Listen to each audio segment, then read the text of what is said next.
Manatiling tapat kahit mahirap at may kumakalaban. Ito po ang salita ng Diyos, ang ating gabay. Ngayon po ay Monday, May 11, 2026, ng ika-6 na linggo ng Pasko ng Pagkabuhay. Isa sa mahirap tanggapin sa buhay serbisyo ay ito. Hindi lahat sumusuporta sa iyo. Hindi lahat makakaintindi sa ginagawa mo. Minsan, kahit tama ang ginagawa mo, may kukontra pa rin. At dahil doon, na-discourage ka, napapagod ka. Minsan, naiisip mong tumigil na lang. Minsan, nasasabi mo, Lord, bakit parang ang hirap gawin ng tama? Habang nagsisikap akong maging mabuti, parang mas dumarami ang problema. Ngayon, sa pamamagitan ng ating pagbasa mula sa banal na kasulatan sa araw na ito, ay binibigyan tayo ni Jesus ng mahalagang paalala.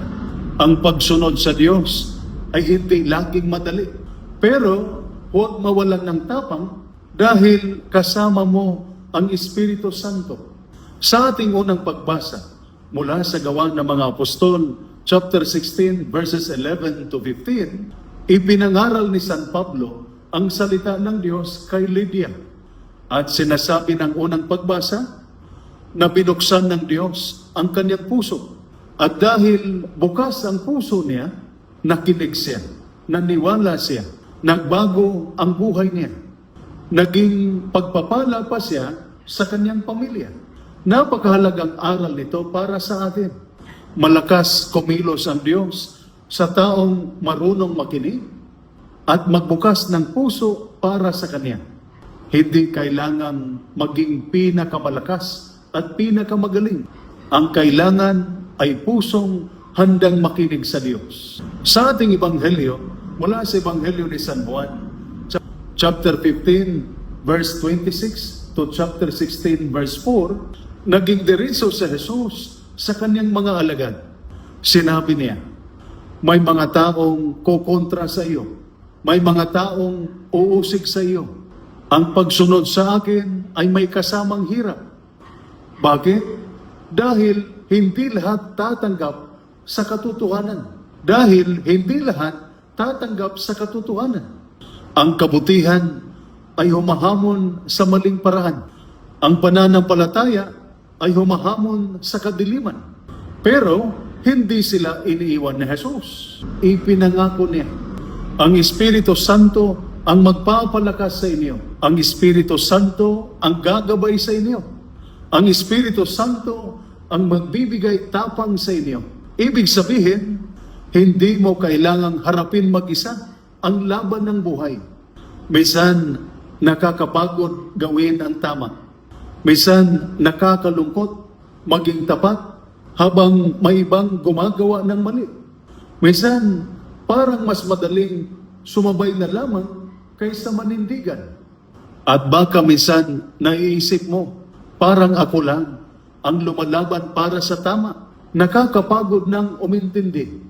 Mas madali na lang sigurong manahimik.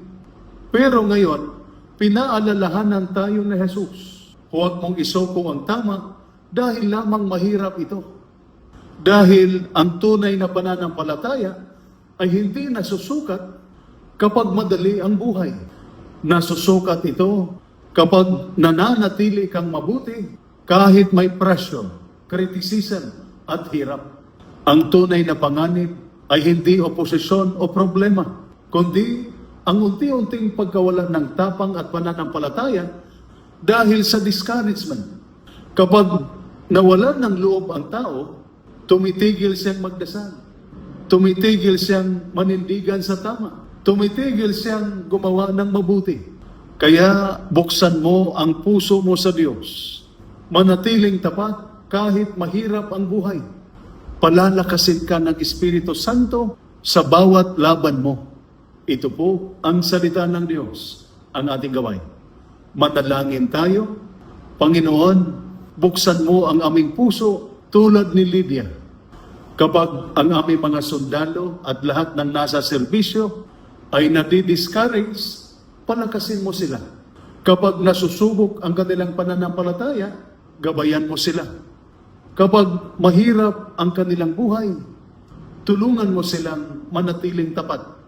Ipadala mo ang iyong Espiritu Santo upang bigyan sila ng tapang at kapayapaan sa pamamagitan ni Kristo na aming Panginoon. Amen. At sumainyo at sa inyong pamilya ang pagpapala ng makapangyarihang Diyos, Ama, Anak, at Espiritu Santo. Amen. Santa Maria, Ina ng Diyos, ipanalangin mo kami. San Jose, ipanalangin mo kami. San Miguel Arcangel, ingatan mo kami. Amen.